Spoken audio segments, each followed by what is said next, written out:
Congressman Paul. The Constitution, what was it?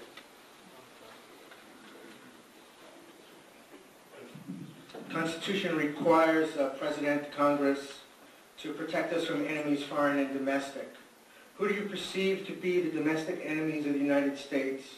How will you deal with these threats? And then I'd like to reserve a follow-up question based on your answer.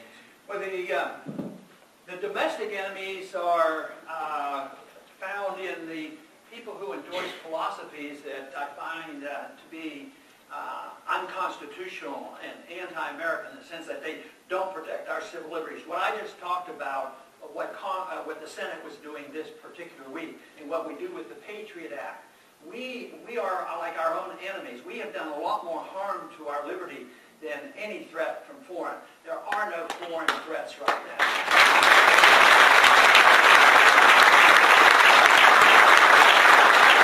There's no other country now that is on the verge of attacking us. They're not capable of doing it. We have more weapons than everybody else put together, and we could probably blow up the world 10 times if we wanted to. We just don't need more of that. We need more common sense. So the people who endorse bad ideas and allow the undermining of our liberties, I see them as our real enemies because they're undoing what a foreign government can't do. And I think that is what we have to do. We have to think about what the Constitution said, how we protect that, why liberty is important, why dependency on the government is bad, why this notion is that we're going to make everybody safe and prosperous around the world.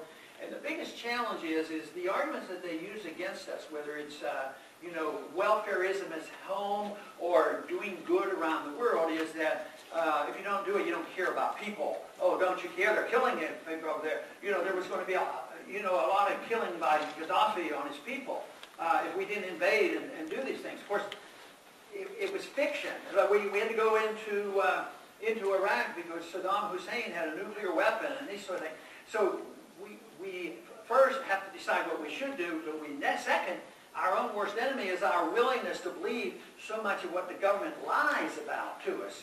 Whether it was the Gulf of Tonkin resolution and gets involved in Vietnam, or whether it's how they got us involved in Iraq and these various places.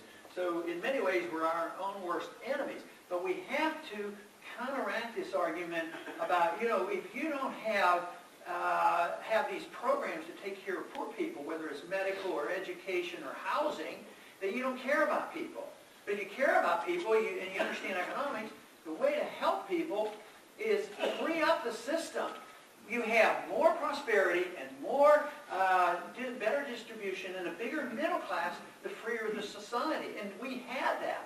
But because it's never perfect, and because maybe there's 1 or 2% who do suffer and need help, you can't throw out the whole system and say that we have to now endorse the idea of transfer of wealth, because you start with a little bit, you sacrifice 100% of the principle, and all of a sudden we end up with what we have today. So it's the philosophy of some people who don't understand what freedom is all about. I see that as the greatest threat to our liberties here at home.